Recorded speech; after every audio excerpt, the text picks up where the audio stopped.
எதுக்கு இந்த கேள்வி கேட்டேன்னா, இப்ப நீங்க ஏகே வந்து மிக மிக அவசரம் படத்துல கூட அண்ணன் வந்து ஒரு முக்கியமான ஒரு கெஸ்ட் ரோல்ல நடிச்சிருந்தாரு. அந்த படம் வந்து இன்றைக்கு இருக்க தமிழக முதல்வரால் அங்கீகரிக்கப்பட்டு விருது கொடுக்கப்பட்டுச்சு. இப்போ இந்த அளவு உங்களுக்கு வந்து ஒரு ஒரு ஒரு ஒரு ஒரு இடத்துல நீங்க இருக்கீங்க, அவரும் இருக்காருன்றப்போ முதல்வரை சந்திச்சு இதை பத்தின நீங்க பேசி இந்த படத்தை வந்து பெரிய திரையரங்குல நீங்க வெளியிட்டு இருக்கலாமே, அந்த முயற்சி எடுக்கலையா? பேசுறதுக்கு வேணா ஒரு செய்தியா இருக்கும் அமையுமே தவிர இதெல்லாம் பிராக்டிக்கல்ல நீங்க ஒரு படம் வந்து வியாழக்கிழமை நம்ம ரிலீஸ் பண்றோம், போகணும்னு நைட் நம்ம டிசைட் பண்றோம், உடனே போய் சிஎம் போய் நம்ம சொல்லி இந்த மாதிரி நீங்க படத்தை ரிலீஸ் பண்ணோம்னா சிஎம்க்கு வேற வேலையே இல்லாம இருக்காங்க. இல்ல அவன் திரைத்துறையோட ரொம்ப நெருக்கமான தொடர்புல இருக்கிறதுனால கிடையாது.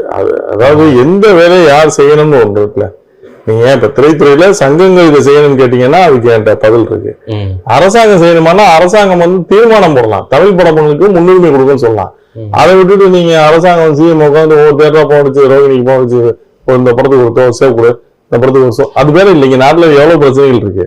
நீங்க வந்து தமிழ் திரையுறவுல தமிழ் சினிமாவுக்கு முன்னுரிமை கொடுக்கணும்னு நீங்க சர்க்குலர் கொடுங்கன்னு சொல்றோம். மற்ற மாநிலங்கள்ல இருந்த மாதிரி இது மாதிரி கொடுங்க.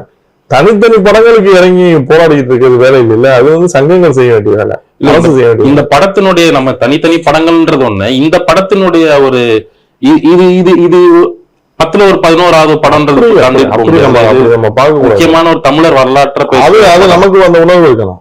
இப்ப தியேட்டர் நடத்துறவங்களுக்கு அந்த உணர்வு இருக்கணும், டிஸ்ட்ரிபியூட்டருக்கு அந்த உணர்வு இருக்கணும், படம் பார்க்கறவங்களுக்கு அந்த உணர்வு இருக்கணும். அரசு வந்து சொல்லி திணிச்சு அந்த உணர்வை கொடுக்க முடியாது. சரி, அரசு எதை செய்யணும் எதை செய்யக்கூடாதுன்னு ஒண்ணு இருக்கு.